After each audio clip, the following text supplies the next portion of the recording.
drug para pampakalma. Naging habitual. Ang problema na kung saan ako pag-stop, nag-stop. Hangtod na...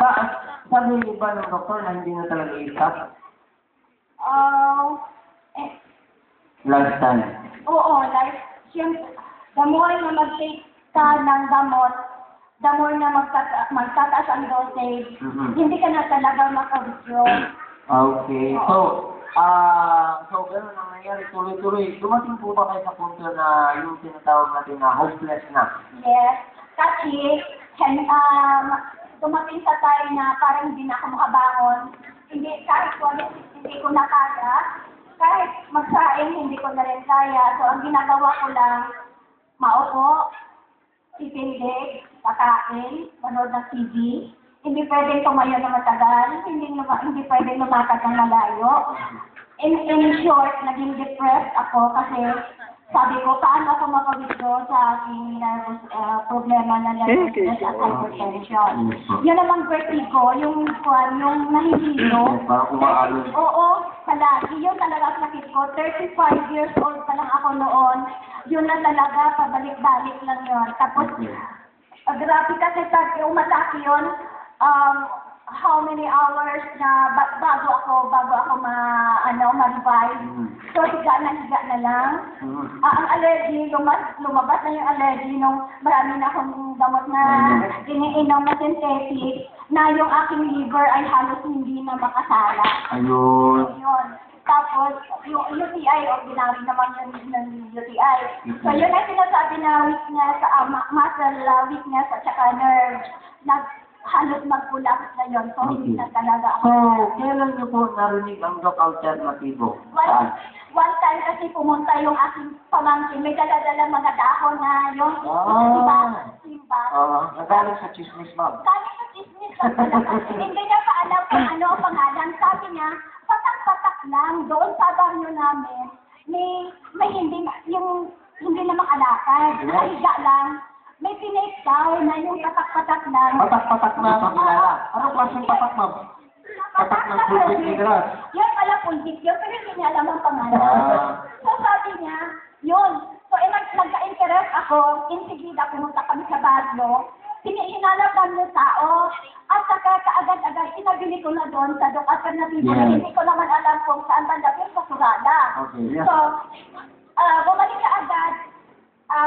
Nag-demonstrate siya kung paano gamitin ang pulpit, ilagay sa tubig, tapos paano gamitin yung B-complex. Yes. Within 10 days, kasi wala pa naman talaga akong alam tungkol sa Doc Alternativo, 10 days after, may seminar. Pero before the seminar, gumamit na ako. Yung reaction, kung alam niyo yung reaction, yes, alam. yung lipo, yung hilo, bumalik. Ilang araw mo na-feel ang kagalingan mo sa Dr. Alternativo, ma'am? So, ibig sabihin, ma'am? Yung kagalingan. Ilan na-feel mo kagalingan? Kagalingan, 1 week na feel ko na talaga. For 7 days, pero for ano po yun, 2 days, 3 days? Oo, sa 2 days, 3 days, meron na talaga. Yung healing crisis na sinasabi mo, paano mo siya na-overcome?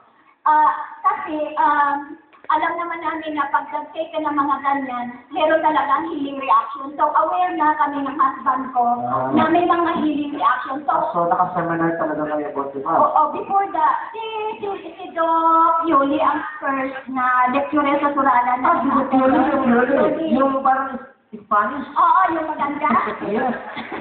Doc Yuli, maganda na. Oo, ako na nagkausap eh. Parang hindi ko pinilala sa tao. Hindi nakikinig. Parang yung pinaka-depressed na portion ng life ko kasi, di ba si Alan Ganesha noon, 60. Yes. Ako that time, last year, 59. Ang galing-galing niyang sayaw. Sabi ko, ingit na ingit ako kasi sabi ko, mas matanda pa siya ng 1 year, bakit ako nakaliga siya sa masayaw? Yun. So parang challenge yun. So after 1 month nag-testimony ako, sabi ko, kaya ko lang sumayaw. Sample. Marunong kayo sumayaw. Sure.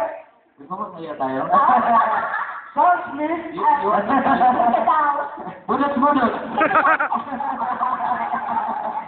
Actually, ma'am, kaliwa lahat yung pa ako. Ano yung problema? So, well, actually, yung karanasan, siyempre, hindi nga biro. Hindi nga biro. Yes. Parang, kumbaga, bakit nagagawa niyo sumayaw? Ako hindi. Yes. Mas bata siya sa akin. Mas matanda. Mas matanda siya sa akin. Oo. Mas sweetie ako sa kanya. Sarap ng kurot ni ma'am. Ano si Darlan? Ay, Gusto pa rin siya, no? so, yung husband ko, ganun din. Ganun. Magkasabay kasi kami Gumagano ng na rin. ano din siya, yung hypertension. Oo. Tapos prostate. Yes. So, nung uminom siya ng alternatibo, gumagano na rin. Anong gumagano? Gumagano. Kasi by God's grace at saka sa help ng Doc Alternative, normal na yung prostate niya ngayon. Yes. Wow. Palapakan natin si Barbara. Huwag ka na sanang sumama kaya na may siya bukas, may meron siyang importante kaya hindi nakasama. Ayan, thank you so much, ma'am. Thank you very much. Palapakan natin si Barbara. Okay, so,